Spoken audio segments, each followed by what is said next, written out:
Good morning. My name is Chantal from District 10, and I'm here today to address the dose and consent issues involved in adding fluoride to our water supply. Fluoride has been classified as a drug. Fluoride is added to the water for the sole purpose of preventing tooth decay. That makes water fluoridation a medical treatment.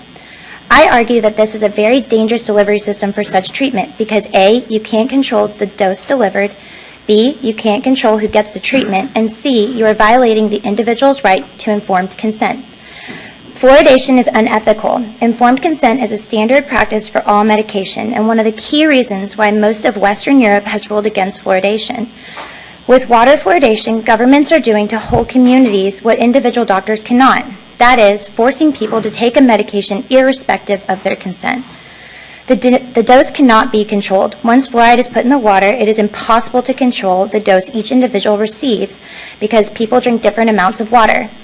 Being able to control the dose a patient receives is critical. This point is often obscured by proponents of fluoride because they prefer to discuss the matter in terms of concentration rather than the dose. The former can be controlled, the latter cannot.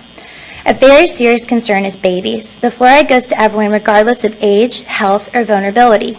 The level of fluoride in mother's milk is extremely low, 0.004 per million. That means a bottle-fed baby in a fluoridated community where they fluoridate at 1 part per million, the baby is getting 250 times a higher dose than a breastfed baby.